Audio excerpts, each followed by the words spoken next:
Did you know that Hoteiosho, the jolly, rotund monk often depicted with a bag overflowing with treasures, wasn't always a symbol of prosperity and good fortune? Before he became the benevolent deity associated with New Year's celebrations, he was something else entirely, something far more unsettling. This is a tale whispered only in the darkest corners of ancient temples, a story the priests try to bury beneath the joyous chants and the rhythmic beating of taiko drums. It started in the desolate mountains of Honshu centuries ago, long before the first celebratory rice cake was tossed into the air. A young monk named Kūkai, driven by an insatiable thirst for enlightenment, embarked on a solitary pilgrimage. He sought not the gilded temples of the lowlands, but the desolate peaks where the veil between worlds was said to be thin. He carried with him only a tattered robe, a wooden begging bowl, and a burning desire to understand the nature of reality. Weeks bled into months. Kūkai endured blizzards that threatened to bury him alive, navigated treacherous cliffs, and wrestled with inner demons far more terrifying than any mountain beast. His body, once strong, withered, his skin clinging to his bones like parchment. But his spirit, strangely, grew stronger, fueled by an unshakable conviction. One frigid evening, as the last rays of sun bled across the snow-capped peaks, Kūkai stumbled upon a hidden cave.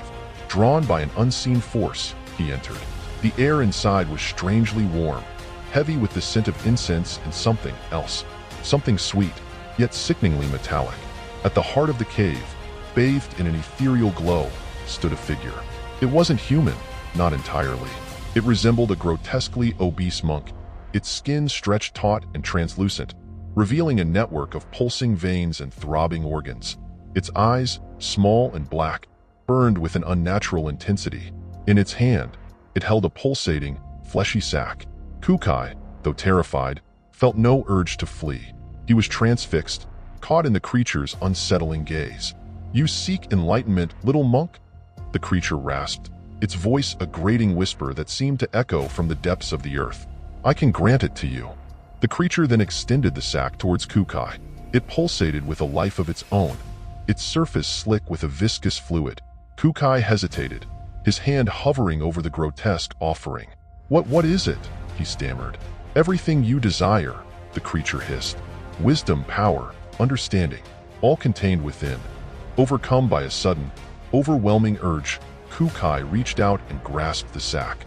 The moment his fingers made contact, a jolt of searing pain shot through his arm, followed by a wave of nausea so intense he nearly collapsed.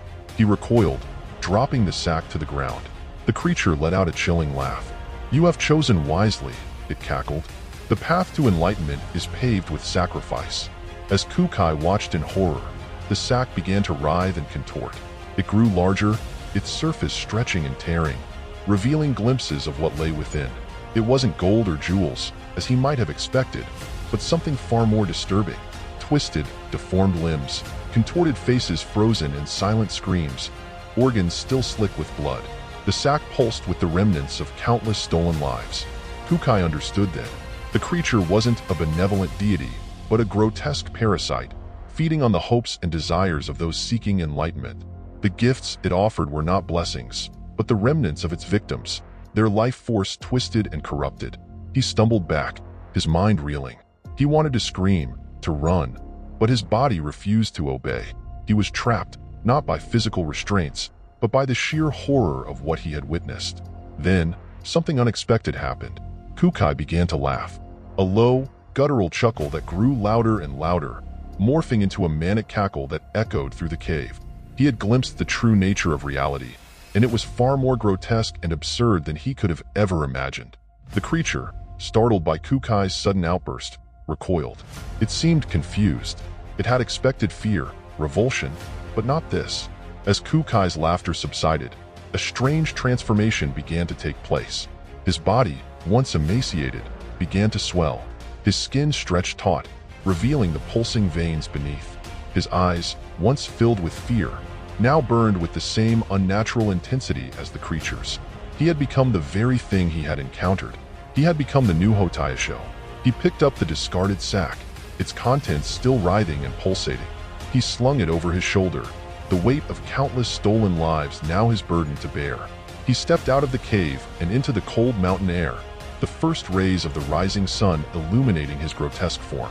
He no longer sought enlightenment. He had found something far more intoxicating, power, and he would spread his gifts far and wide, feeding on the hopes and desires of those who sought what he once did. This, then, is the true story of Hoteiosho, a story whispered only in hushed tones, a secret hidden beneath the veneer of celebration and joy, a reminder that even the most benevolent of deities may harbor a darkness within. So, the next time you see an image of the laughing monk, remember the whispered tale, the pulsating sack, and the chilling laughter echoing through the desolate mountains. Remember the true cost of enlightenment.